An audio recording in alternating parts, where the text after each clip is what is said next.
हम चिंता करते हैं तो हम संदेह और अटल सोच के जाल में फंस जाते हैं। ये हमें अपने जीवन के सारे अनुभवों से अलग कर देते हैं और हमें परिवर्तन और उन्नति के लिए तैयार होने की बजाय पछतावा और आत्मसंवेदना में डूबा देते हैं। चिंता एक परिष्कृत रूप हो सकती है। जहां ये हमें नुकसान पहुंचाने से बचाता है, वहीं हम उसके गिरफ्तार होकर हमें जानबूझकर अकेला और दुखी बनाता है। इसलिए समझना अति महत्वपूर्ण है कि जो भी चीज आपको चिंतित कर रही हो, उस पर नियंत्रण पाने के लिए आपको विशेष उपकार और सलाह की जरूरत होगी। आज से ही शुरू करें और अपनी आध्यात्मिक विकास के लिए कुछ बुनियादी ज्ञान का अध्ययन करें। अध्यात्म के अध्ययन से अपनी जीवन शैली सुधार सकते हैं। निरंतर अध्ययन शरीर, मन और आत्मा को मजबूत बनाता है और ध्यान व आत्मसात करने की क्षमता को बढ़ाता है। अध्यात्म के माध्यम से हम दुखों से मुक्त हो सकते हैं। ध्यान, प्राणायाम आदि तकनीकों का अभ्यास हमें अपने मन और शरीर को ताजगी देता है और हमें सुख, शांति और आनंद का अनुभव करने के लिए तैयार करता है। दूसरों को महसूस करने की क्षमता व शामिल होने के लिए निरंतर प्रयास करें। आपके लिए खुशी का कारण बन सकते हैं जब आप अपने अंदर के नफरत और क्रोध को दूर करते हैं और फिर दूसरों के लिए अनुकूलता का शामिल होते हैं। अपने मन को स्थिर रखने के लिए ध्यान का अभ्यास करें। अपने नेत्रों को बंद करके ईश्वर की स्तुति या मुख्य शब्दों या मंत्रों को मन में एकाग्रता से जपकर भावना को उत्तेजित करें। इसका अभ्यास धीरे धीरे आपके मन को अधिक शांत बनाएगा और आपको आध्यात्मिकता के लिए तैयार करेगा। अनंत शक्ति का समाधान को हमारी जिंदगी में बदल सकता है। इसे प्राप्त करने के लिए ध्यान का अभ्यास करें और इसे धन्यवाद प्रदान करें। धन्यवाद का बहुत विस्तृत अर्थ होता है। यह न केवल हमें हमारी जीवन की अनमोल चीजों की तुलना में अधिक महत्वपूर्ण होने का अनुभव कराता है, बल्कि इससे यह महसूस होता है कि हमारी शक्तियों का क्षेत्र असीम है। स्वयं को एक प्रकार के स्तंभ में बदलने के लिए स्वयं सेवा करें। स्वयं सेवा उपहार देने वाले व्यक्ति को राष्ट्र का नेतृत्व करने के लिए तैयार करती है। ये व्यक्तियां समाज के लिए एक व्यक्तिगत उत्तरदायित्व उठाती हैं जो समूह के कल्याण और उसके सदस्यों की सेवा से संबंधित होता है। जीवन को अनुभव करने के लिए एकाग्रता से मिलने का प्रयास करें।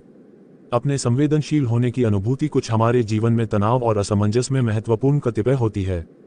हम उनसे बचने के लिए कुछ जैसे कि ध्यान, मन तथा शरीर के संक्षेप में मस्तिष्क शांत करने के तरीके अपना सकते हैं। सभी अवस्थाएं हमारे जीवन में स्थायी नहीं होती हैं और हमें उनका सामना करना पड़ता है। चिंता करने से खुश रहने के लिए आपको इन दुविधाओं के लिए तैयार होने की जरूरत होती है। शांति तथा उपयोगी सोच को हमेशा आपकी भलाई के लिए उपयोग करना होता है। आपकी जिन भावनाओं नेगेटिव स्वरूप की होती हैं, उन्हें परखें। लघु गतियों में कटुता जीतकर आप अपने स्वयं पर विजय पाते हैं। चिंता पैदा करती है, सामान्यतया स्पष्ट कर देने से हम उनसे निपट सकते हैं। ज्यादा चिंता ना करें, ये हमें एक असामान्य विषय के बारे में क्रोध करते हुए स्पष्ट होता है। सभी बिना छिपाए वही हैं जो हम सोचने या चिंतन करने से कुछ नहीं होता है। जब आप ज्ञानवर्धक उपदेशों के माध्यम से अपने चिंतन को बेहतर बनाते हैं, तब चिंता कुछ नहीं होती है। तो यहाँ हमने आपके संदर्भ में एक ज्ञानवर्धक उपदेशों का निरूपण किया है जो ये साबित करता है कि चिंता से पूर्ण मुक्ति के लिए आध्यात्मिक उत्साह और ध्यान अपनाएं। एक बार की बात है, किसी शहर में एक युवक रहता था जो बहुत चिंताओं में था। वह दिल से चाहता था कि उसे धर्म की गहराई समझ मिल जाए और उसे अपने जीवन का मकसद मिल जाए। एक दिन उसने अपने गुरु से एक प्रश्न पूछा, गुरुजी, मैं अपने जीवन के बारे में इतना सोचता हूँ कि मेरा मन हमेशा उदास रहता है। क्या मैं कुछ कर सकता हूँ इस समस्या को दूर करने के लिए? गुरु ने उससे कहा, आपने कभी किसी बच्चे को खिलौना देखा है जो अपना खिलौना अत्यंत प्यार से रखता हो? एक दिन अपने खेत में काम करते समय एक 4 साल के बच्चे ने उसके पास आकर उसकी चप्पल छीन ली। बच्चे ने जो प्राप्त किया, उसे देखते ही वह खाने के बिना 3 दिन तक नहीं सोया था। इसे अपना खिलौना मानते हुए वह सप्ताहों तक उसके साथ रहा और नाश्ते, दोपहर का भोजन और रात का खाना खाता था। उसके बाद बच्चे ने खुशी खुशी उसे छोड़ दिया और उस चप्पल को अपने ताजे खिलौने के साथ दिखाया। बच्चे की इस क्रिया से वह समझ गया कि वह कितना अमूल्य है और किसी एक चीज के अभाव में कुछ भी असंभव नहीं होता है।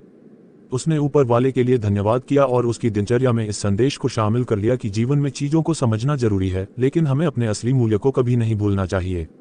ये कथा आपको ये समझने में मदद कर सकती है कि बहुत समय जीवन के विषय में बहुत सोचने वाले लोग अपने असली महत्व को भूल जाते हैं। जब तक आप अपने असली मूल्य को समझ नहीं लेते, तब तक आप कभी अपने जीवन के असली अर्थ को समझ नहीं सकते। इसलिए उन लोगों को ये समझना चाहिए कि ध्यान नाम और चिंता से बढ़िया होता है, लेकिन यदि आप अपने जीवन के महत्व को समझना चाहते हैं तो आपको अपने असली मूल्य से जुड़ना होगा। यह आपको आपके जीवन के मकसद को समझने में मदद करेगा और आपको निर्धारित राह पर ले जाएगा।